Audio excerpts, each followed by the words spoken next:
بندہ جب اپنے مسلمان بھائی کے لیے دعا کرنا شروع کرتا ہے، آسمان سے سپیشل ایک فرشتہ اترتا ہے، بندہ کہتا ہے اللہ فلاں کو رزق حلال فراہ دے، آسمان کا فرشتہ نازل ہوتا ہے اور وہ کیا کہتا ہے؟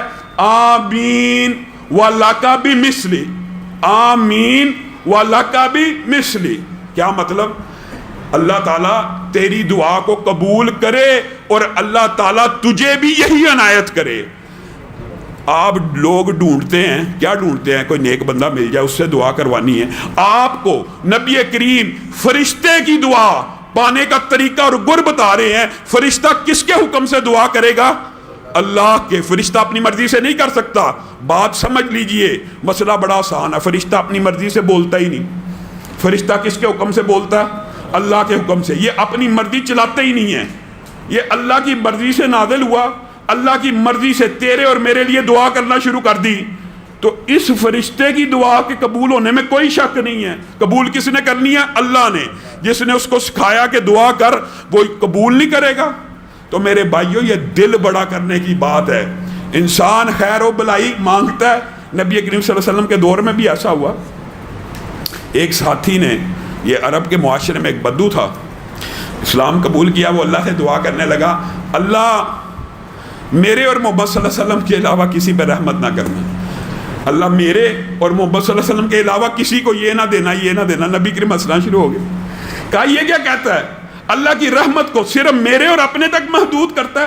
تو انسان کا یہ فطرت اور نیچر نہیں ہونی چاہیے کہ انسان رات کو اللہ کے فضل سے دعا کرنی چاہیے، اپنے لیے کرنی چاہیے، اس میں حرج کی بات نہیں ہے۔ انسان 30 منٹ 40 منٹ اگر رات کو دعا کرتا ہے تو بیچ میں 5-10 منٹ اپنے ان دوست احباب، رشتہ دار، چچا، ماموں، ماں، باپ، ہر ایک کو یاد کرے، کیونکہ وہ جو 10-15 منٹ 30 منٹ میں سے ہوں گے نا، اس کے دوران آسمان سے فرشتہ آئے گا، جو تیرا دل چاہتا ہے نا تیرے نصیب میں ہو۔ اللہ کی قسم، یہ پکا کلیہ اماموں نے، محدثین نے بتلا دیا۔ انسان چاہتا ہے میرے پاس لینڈ کروزر ہو، مثال دے رہا ہوں، میرے پاس گرینڈ کروزر ہو، میرے پاس کوٹھی ہو، میرے پاس بنگلہ ہو، کیا دعا شروع کر دے؟ اللہ میرے بھائی کو لینڈ کروزر دے دے، اپنی مانگے ہی نا، اللہ میرے بھائی کو لینڈ کروزر دے دے۔ آسمان سے فرشتہ آئے گا۔ یہ دل بڑا کرنے کی بات ہے، یہ اپنے آپ کی ٹریننگ کرنے کی بات ہے۔ میں شاہد ہوں، اپنی زندگی کے بھی بے شمار واقعات ہیں۔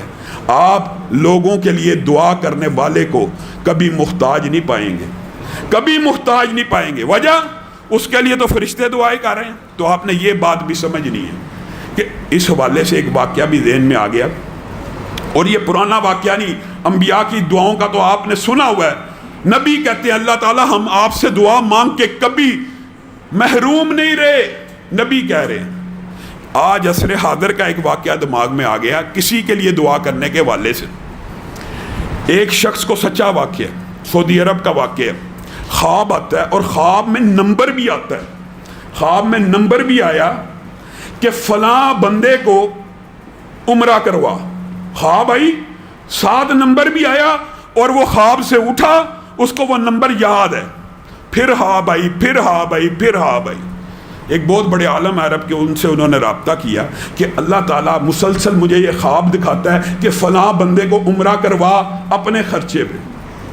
تو اس عالم نے ان کو تعبیر بیان کی کہ یہ اللہ کی طرف سے روحانی خواب محسوس ہو رہا ہے، اور تجھے کسی بندے کو عمرہ کرانے کا حکم دیا جا رہا ہے، تو اس کو لازمی عمرہ کروا۔ ابھی تک تو نے وہ نمبر نہیں ملایا؟ نہیں، میں نے وہ نمبر نہیں ملایا۔ ملا، نمبر ملایا۔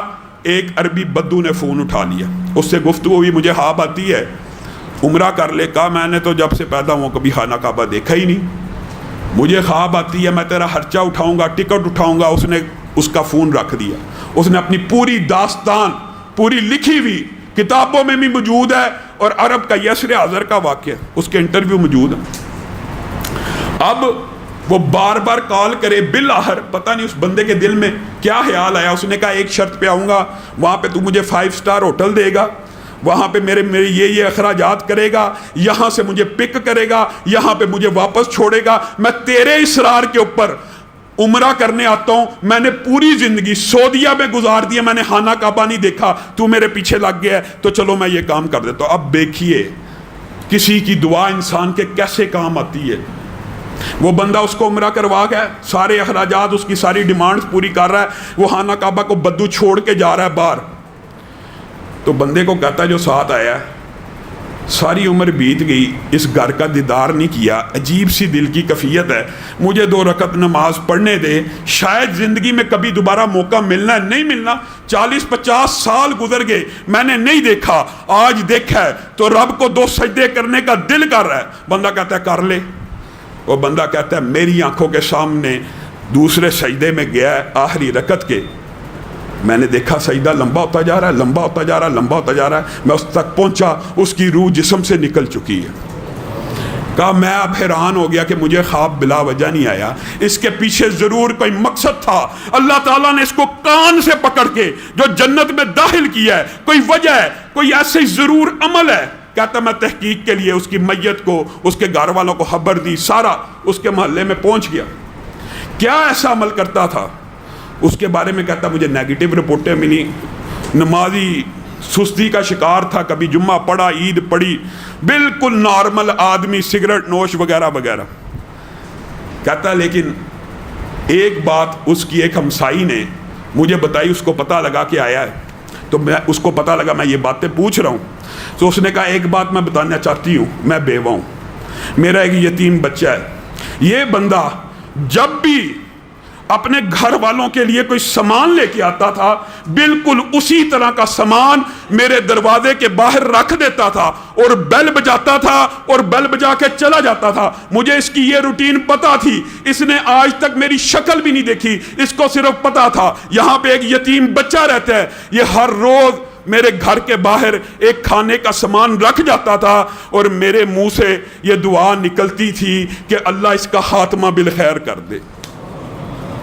وہ بندہ رونا شروع ہو گیا, کہا تیری دعا نے اس کو سجدے کی حالت میں اللہ کی طرف پہنچا دیا. اور بندہ جس حالت میں فوت ہوتا ہے نا, قیامت کے دن اسی حالت میں اٹھایا جائے گا. بتائیے حشر کے میدان میں جو بندہ سجدے کرتے ہوئے اٹھ رہا ہوگا, اس کا کیا حساب ہونا ہے. یہ دعا